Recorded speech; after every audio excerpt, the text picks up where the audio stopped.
সিম্পলের মধ্যে এমন কিছু কিছু রান্না আছে যেগুলো মন ছুঁয়ে যায় আর একবার বানিয়ে খেলে বারবার খেতে ইচ্ছে হয়। এই সিম্পলের মধ্যে এই রেসিপিটা একবার বানিয়ে খেলে এর স্বাদ আপনাদের মুখে অবশ্যই লেগে থাকবে।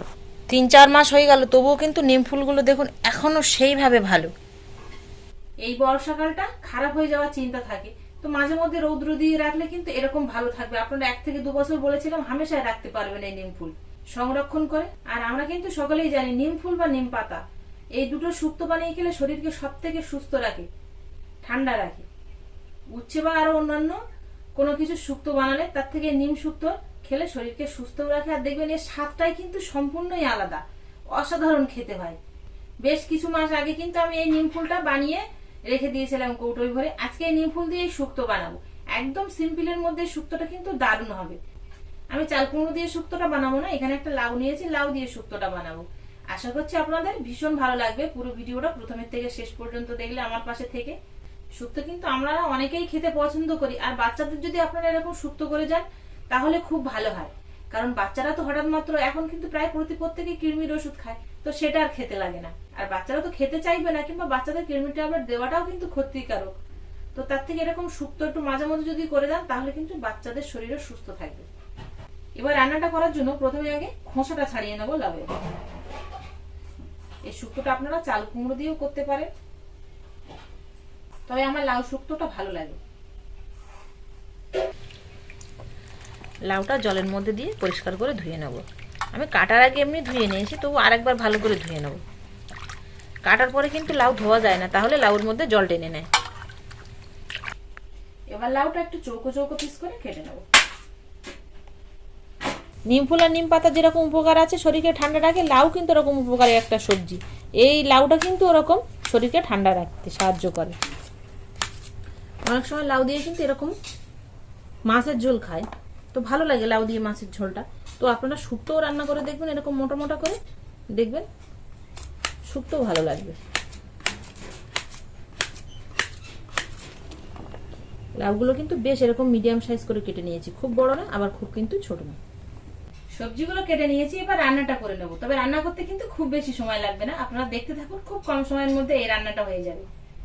কড়াটা বসিয়ে দিয়েছি, হালকা একটু গরম হয়েছে। এখানে আমি 1 চামচ মতো কালো সর্ষে নিয়েছি, এই সর্ষেটা কড়ার মধ্যে দিয়ে একটু গরম করে নেব। সর্ষেটা বেশিক্ষণ ভাজবে না, তাহলে পুড়ে যাবে, পুড়ে গেলে কিন্তু হবে না। এটা হালকা একটু ভাজা ভাজা হবে, তাহলে কিন্তু ভালো হবে। এই দেখুন এই যে চড়চড় করছে, এই যে দুটোটা কিন্তু ফুটছে, একটু নাড়াচাড়া দিতে হবে। এবার নামিয়ে নেব। কড়াটা আবার বসিয়ে দেবো রান্নার জন্য। এবার এর মধ্যে তেল দিয়ে দেবো রান্নার জন্য। তেলটা গরম হয়ে গেলে এখানে 1 চিমটি পরিমাণ জোয়ান নিয়েছি, এই জোয়ান দিয়ে দেবো। জোয়ানটা হালকা একটু ভাজা ভাজা করে নেব। জোয়ানটা একটু ভাজা ভাজা হয়েছে, এবার এর মধ্যে কেটে রাখা লাউগুলো দিয়ে দেবো। লাউটা দিয়ে বেশ কিছুক্ষণ ভেজে নেব। লাউটা কিন্তু হালকা মিনিট খানিক ভেজে নিয়েছি, দেখুন একটু পোড়া পোড়া হয়েছে। এবার এর মধ্যে দিয়ে দেবো লবণ, আর দিয়ে দেবো নিম ফুল, হলুদ গুঁড়ো। এই রান্নাটার মধ্যে হলুদ গুঁড়ো আপনারা চাইলে নাও দিতে পারেন, হলুদ গুঁড়োটা কিন্তু সম্পূর্ণই অপশনাল। আমি একটু দিলাম, সামান্য 1 চিমটি পরিমাণ। কালারটা এরকম হলুদ না করে যদি সাদা সাদা বানাতে চান তাহলে হলুদ গুঁড়োটা দেওয়ার দরকার নেই, ওটা স্কিপ করে দিলাম। লাউটা ও সাইডে ভাজা হতে হতে এ সাইডে আমি 1 প্যাকেট গুঁড়ো দুধ নিয়েছি, আর নিয়েছি উষ্ণ গরম জল। মুখটা আগে থেকেই কেটে নিয়েছি, এবার এই দুধটা উষ্ণ গরম জলের মধ্যে নিয়ে নেব। এখানে কিন্তু আপনারা পাউডার দুধের পরিবর্তে লিকুইড দুধ দিতে পারেন, যদি বাড়িতে জ্বালানো লিকুইড দুধ থাকে। তবে দুধটা যেন আগে থেকেই জ্বালানো থাকে, কাঁচা দুধ দেবেন না। ভালো করে কিন্তু দুধটা জলের সাথে মিশিয়ে নিতে হবে। তবে লিকুইড দুধের থেকে এই যে পাউডার দুধ, এর কিন্তু স্বাদটা আলাদা আসবে। লবণ আর হলুদ দিয়ে লাউটা মিনিট খানিক ভেজে নিয়েছি, আর ভাজবো না। এবার এর মধ্যে গুলিয়ে রাখা দুধটা দিয়ে দেবো।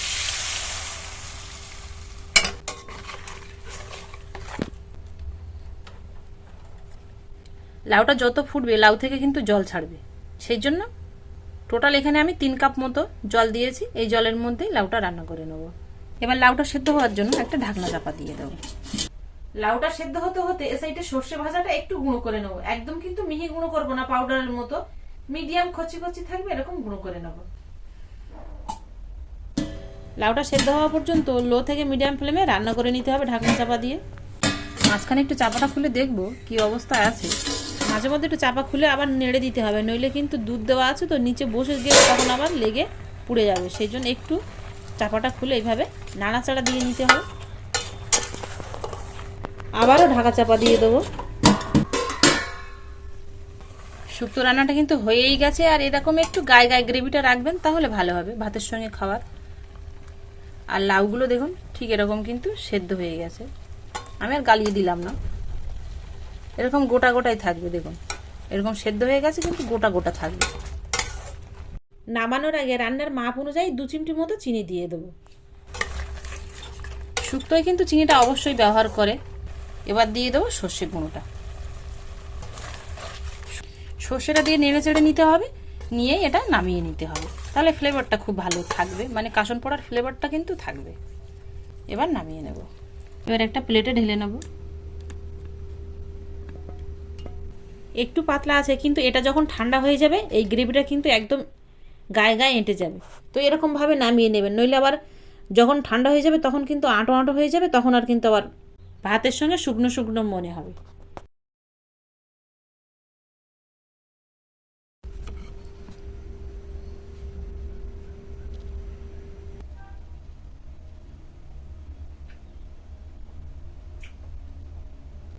এক কথায় কম তেল মশলায় মন ছুঁয়ে যাওয়ার মতো রেসিপি। একবার বানিয়ে খেলে আপনারা বুঝতে পারবেন যে কতটা টেস্টফুল হয় গরম গরম ভাতের সাথে। রেসিপিটা বানিয়ে খাওয়ার পরে ভালো লাগলে প্লিজ প্লিজ বন্ধুরা লাইক, কমেন্ট ও আপনাদের বন্ধুদের কাছে শেয়ার করতে ভুল করবেন না। আবারও দেখা হবে আপনাদের সাথে পরবর্তী নতুন কোনো রেসিপিতে। ততক্ষণ আপনারা সবাই ভালো থাকবেন ও সুস্থ থাকবেন।